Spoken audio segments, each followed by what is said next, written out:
confidence because I used to not have a lot of confidence. And it's something that I have worked pouring beads of sweat, like shaking so much. It was like couldn't even talk in front of like one or two people.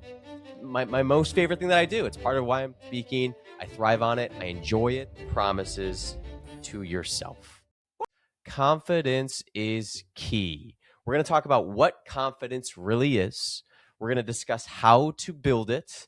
And we're going to understand why it is so crucially important to prioritize confidence in your life. Got to have confidence, baby. Now, I am your host. My name is Corey, and I am uniquely qualified to talk about the topic of confidence because I used to not have a lot of confidence. And it's something that I have worked on over the years, and reflecting on it, my level of confidence that I have right now is extremely high in a lot of aspects of my life. And growing up and in the past, my level of confidence was extremely low. So to be able to go from low confidence to high confidence, I'm going to go a little bit of a background on my journey, a little bit of what I've picked up and learned along the way, and then going to go over some exercises and some specific tactics in which you can build confidence for yourself. So when you leave this podcast, you say to yourself, wow, I want to go out in the world and I want to attack it because I'm a confident person. And in order to get to where I want to be, I have to be confident. I'm sold, Corey. Let's do this thing. So let's dive right in. I just said that I was very unconfident previously. So let's go back. Before we look forward, let's look back. So growing up as a kid, I was a shy kid, I would say. If you were to ask or poll my mom and dad, they would say, yeah, Corey was pretty shy. When it came to interactions, I wasn't Mr. Congeniality and out there shaking hands and making jokes and getting the center of attention. I had a warm-up period. I would hide behind my parents probably when we're meeting people. You would classify me as a shy kid. And then growing up and getting into middle school, high school era, I was the short kid, which doesn't help with your confidence necessarily. Didn't totally hold me back, but not a confident young chap because I was like 4'11" going into freshman year of high school. And it was fine. I didn't get shoved into lockers or get picked on or anything, but I was absolutely the short kid. So shout out to the short kings out there. I was a late bloomer. Took a little while, probably middle of junior year of high school. So that doesn't do great for your confidence as you come up in the ranks. And overall, there's certain skills that I was born with and that I'm very thankful that I have. And there was other things that took a long time for me to be able to build some confidence. So I'm qualified to talk about the topic because I come from a place of not having a lot of confidence at all whatsoever. It actually changed for me way back in the day because it's hard to get confidence as a kid, right? You're figuring the world out. You're figuring your friend group out. You're figuring who you are. And you got a lot on your plate. So it's not uncommon for kids not to be confident. I'm not saying I'm unique in that standpoint, but coming to freshman year of high school, still very short, I was unconfident that I was going to be able to a high school soccer team. And I ended up having the tryout of like everything went right in this tryout. The ball was bouncing my way. I was had a lot of endurance at that time. So I was kind of running circles around a lot of the people in the endurance drills. And then when it came time to do the actual soccer drills, I was competing with juniors and seniors and doing it at a high level. So I had the try of my life, the best 3 days ever. And I ended up making the varsity soccer team as a freshman. And I went from a very unconfident, little, tiny freshman, really scared about going into high school, to a confident freshman amongst my friend group. Not necessarily amongst the juniors and the seniors. They brought me along. They kind of took me under their wing. But that was like a game-changing moment for me to be able to accomplish being a part of that group. And when you get associated with that group, then everybody kind of viewed me in a bit of a different light. I wasn't the short kid anymore. And that helped out my confidence, right? Because that built me up. So that was a point in time in which things kind of flipped upside down in their head a little bit. And I remember that being a springboard as far as personal confidence goes. But and then through there, you make it through college, you do the thing, getting into my career and starting a brand new career that, I'm in the mortgage world. And I didn't even know how to spell mortgage going into it. I honestly, when I first started at the company that I'm at right now, going into my first day, I didn't even know what a mortgage was. I didn't even know that you put a loan against a home and then you paid back on it. I was just going along for the ride. Like, God, I had no idea what I was thinking. But day one, had no clue. Eventually figured it out. Now I'm in my 14th year.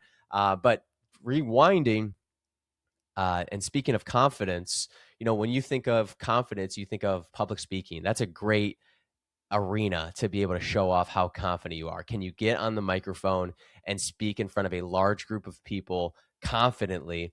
And I remember vividly, it was my first couple weeks of being with Rocket, who I work with, and we would do like rep sessions where we would rep out the script. We would get objections. You would have to handle those objections. And I got in front of the group. It was my turn, and pouring beads of sweat, like could not control how sweaty I was in that moment because of how nervous I was. My left leg was shaking so much. It was like seizing up. It was shaking so hard. And it was abundantly obvious to everybody that my left leg was like out of control shaking, like totally not with my comfort zone at all. And I made it through the rep session, obviously lost because, man, I was scared. And that is where I was 14 years ago. Like, couldn't even talk in front of like one or two people. Now, fast forward to today, I get a chance to talk in front of hundreds of people. I get to lead my own sales team and get to talk in front of them all of the time. I get to have interactions at real estate offices in which I'm in front of strangers, all of the time as well. And I just finished officiating my brother's wedding and sister-in-law's wedding in front of 100 people as well. So now I'm to the point where it's actually I'm talking on this podcast right now. I love public speaking. I thrive on it. I enjoy it. And that is where I started and where I was about 14 years ago. So just give me a little bit of the history. Very unconfident dude. I was not born with confidence whatsoever. So just giving you the base level knowledge of like, hey, if you're at a level 0 confidence right now and your leg is shaking and you just pour beads of sweat, just the thought of public speaking, it doesn't even have to be public speaking. It could be anything. You can build your way up to the point in which you are looking forward to that thing, and you're able to leverage confidence within that. So that's where we're going. That's where we're heading. Now, confidence is key. That's what they say. Confidence is key. Let's dissect why confidence is key. Let's understand it a little bit better. Let's define it a little bit better, because everybody knows what confidence is, right? I'm not breaking news to you that if you had the choice of choosing less confidence or more confidence, you would choose more confidence, of course. Let's actually prioritize it, because I don't think people prioritize it enough of how important confidence is and the ramifications of not having enough confidence and how that can impact your life and the level of growth that you want out of your life. So let's just dissect, right? Let's think a couple thought experiments. Growth comes from doing hard things. So in order to grow in life, you take on challenges, you get out of your comfort zone, and you level up. That's true in a lot of cases, right? So in order to grow, you need to do hard things. It's very difficult to commit to doing hard things if you are unconfident. If you are not feeling in that moment that you can take on a hard thing, you will not commit to the hard thing. And if you commit to less hard things, then you're going to commit to a life of less growth. So if you work through the math of that statement, in order to grow, you need to do hard things. In order to do hard things, you need confidence. So you need confidence in order to grow. That's something that has held true in my life, is you need to be able to attack the process and have conviction and belief. And when your confidence is high, you say, heck yeah, let's take on that challenge. Sign me up. And when your confidence is low, it's not even a question. I'm not doing that. Maybe next year, maybe when the thing comes around. So in order to be intentional and take on confidence, what's at stake is the growth of where you want to be in life, because you will not take on hard things if you are unconfident. Let's look at another one.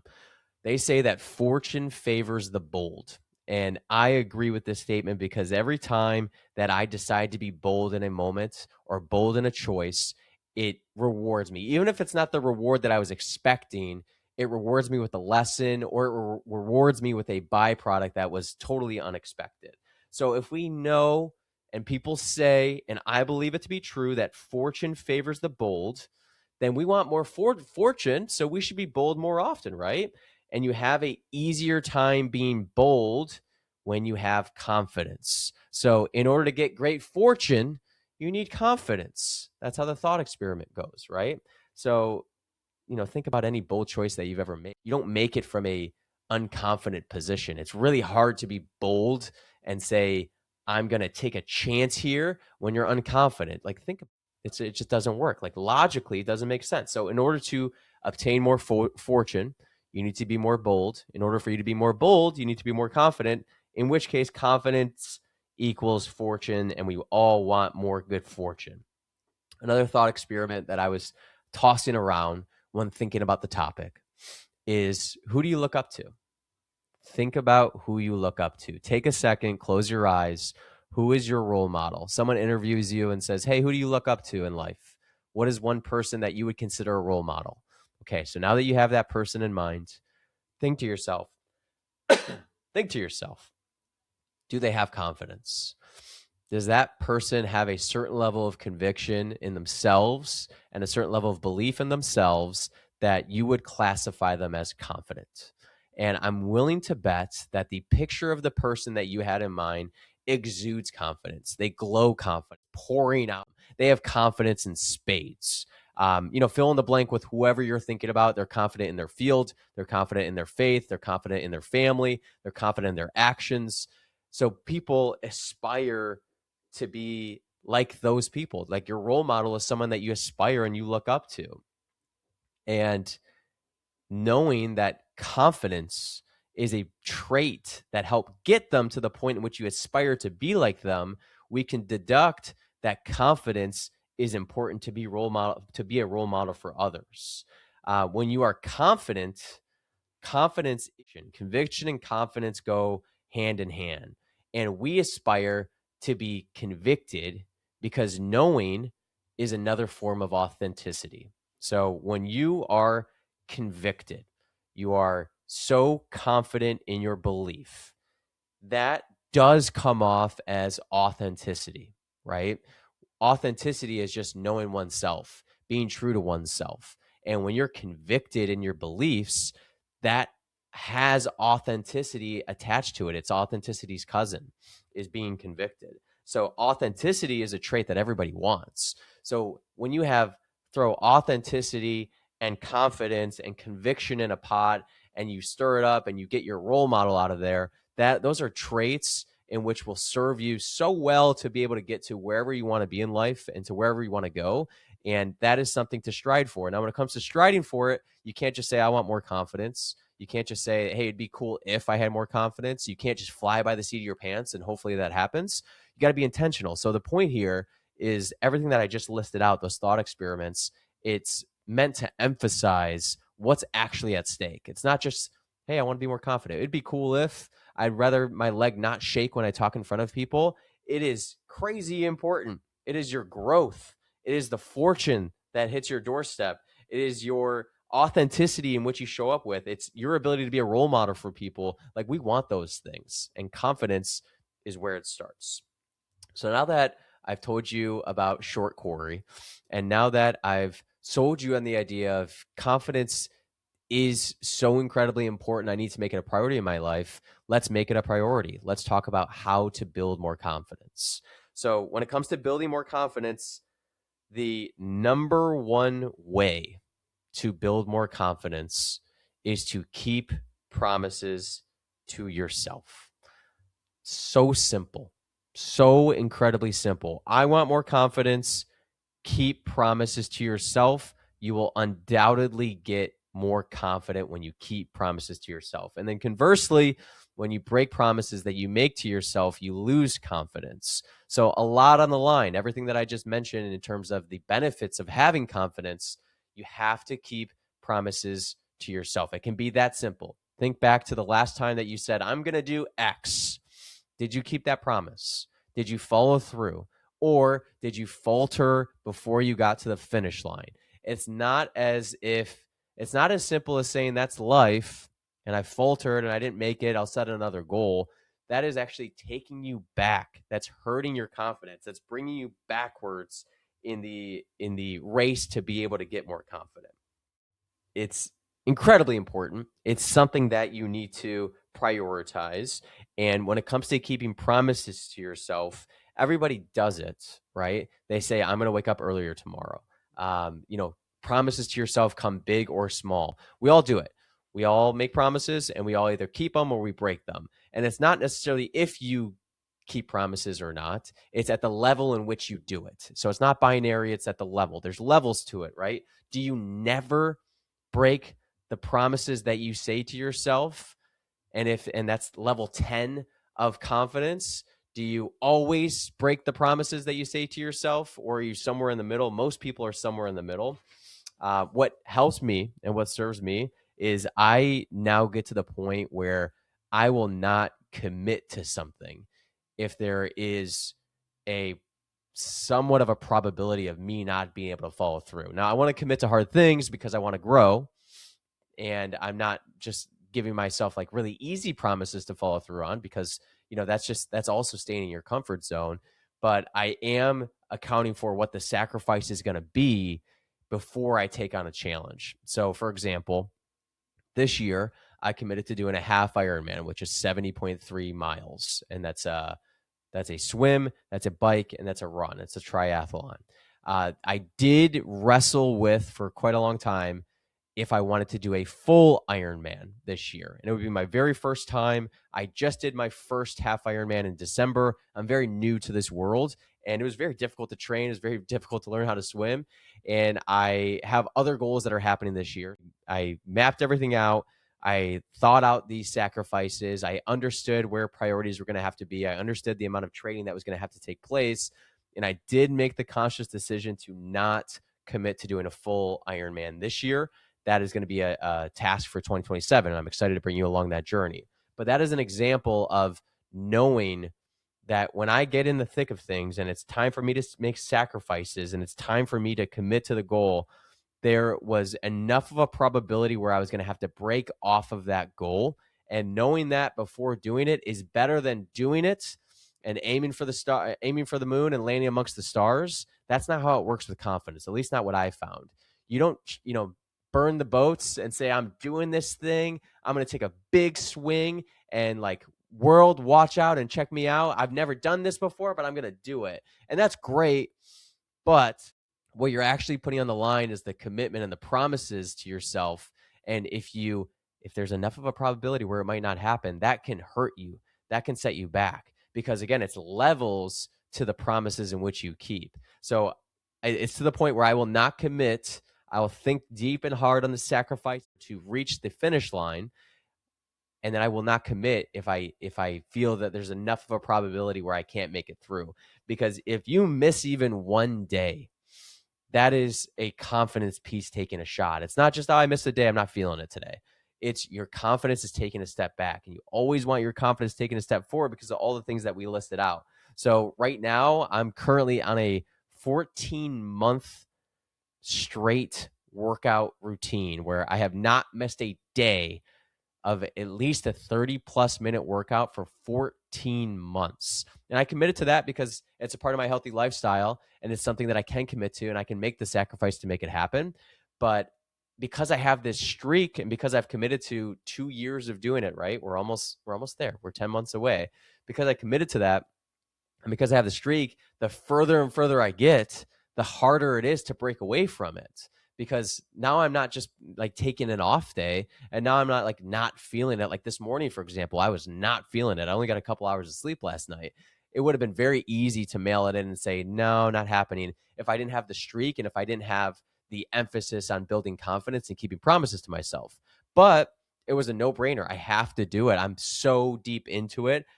It's so important to me, and I understand how important it is in order to keep my confidence and keep me on the track, that without doubt, I was going to the gym and we were going to get a workout in. And it was a great workout. Got to work out with my brother, and, we're buzzing, we're feeling good. And the day is off to a great start now. But that's just an example of making a commitment, understanding the sacrifices, and understanding that when you just miss a day, or you miss the diet, or you miss the thing that you said you're going to do, it's not just, that's life. It happens. You put a certain level of seriousness around that, and you tell yourself, that is way bigger of a deal for me to miss that. I cannot miss this because my confidence is on the line. My authenticity is on the line. Me being a role model is on the line. The fortune that I want out of my life is on the line. It's much more heavily weighted. So let's dive more in, right? Let's dive even deeper into getting more confidence. So, talking about goals and understanding that you can't veer off of those goals, I do want to add a small caveat to that. The caveat is if it gives you butterflies, you should probably do it. That's something that pops in my head when I'm trying to make decisions in life, right? If it gives you the butterflies, if it makes you a little bit nervous and a little bit excited, then that is a sign that you should commit to doing that thing. So I went way far on the other side of the spectrum of don't ever get off of it, and make sure that you stay engaged and don't give an inch when it comes to committing to your goals and committing to the promises you're giving yourself. But you do have to stretch yourself, and you do have to give yourself the butterfly of what's going to happen when you hit that goal and how hard it's going to be and what a challenge it's going to be for you. It's just a message, because I don't want the message to get misunderstood.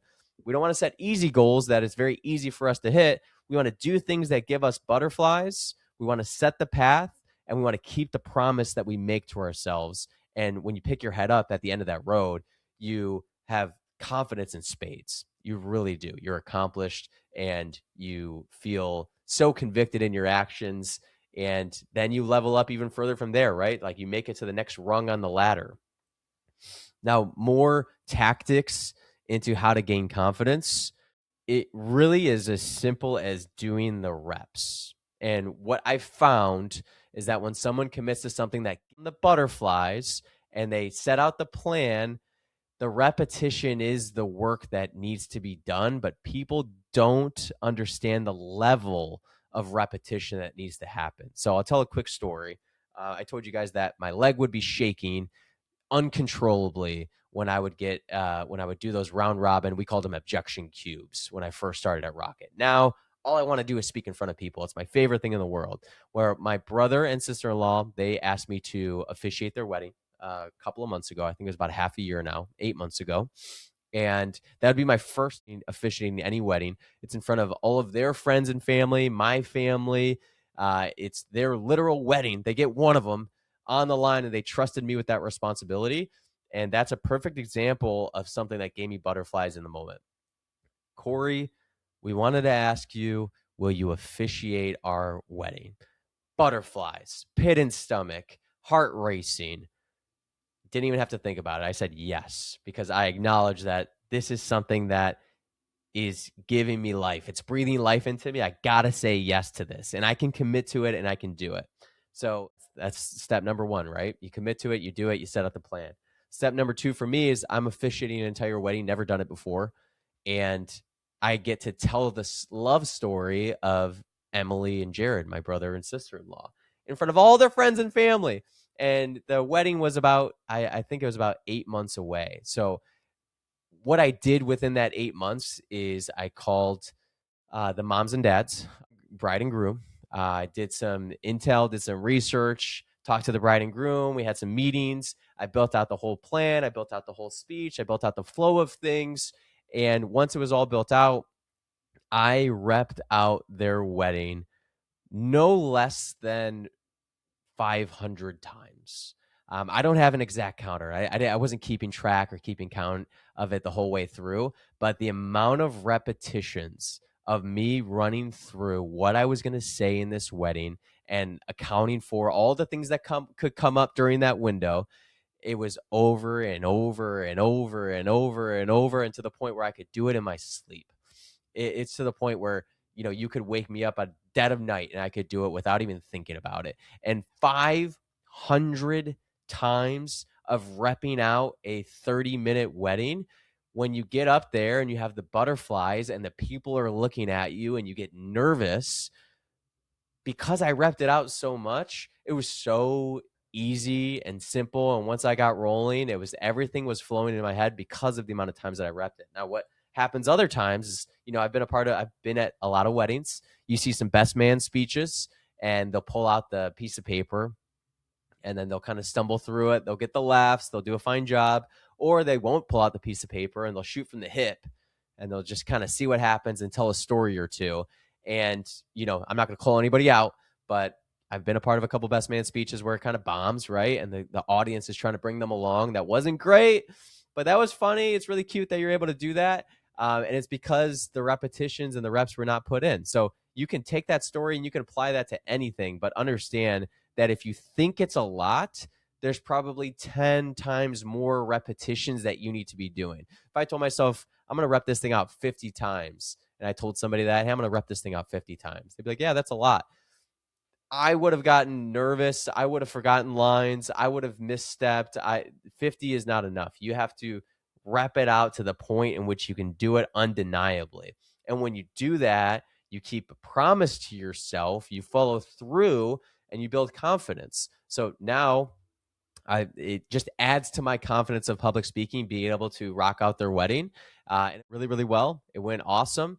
And that's just another perfect example of a lesson that I've learned, that if you think that it's enough reps, now you can apply that to anything. Steph Curry is a perfect example of repetitions, right? And we can always draw parallels from sports into real life.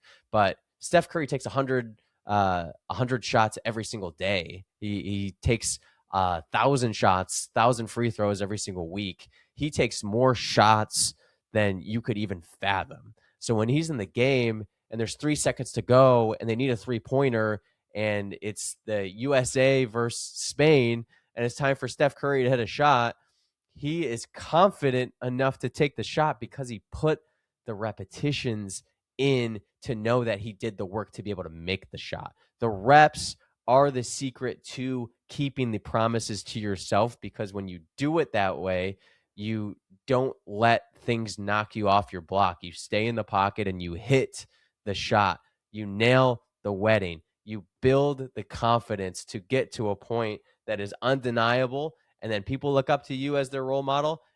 Good fortune meets you and hits your doorstep, and confidence is built through the repetitions that you take.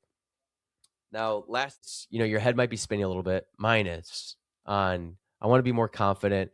I'm going to do the repetitions. I'm going to keep the promises to myself because I like what's on the other end of things. A word of the wise, or a piece of advice that I would pass, is lean into your strengths on whatever you're hoping to accomplish.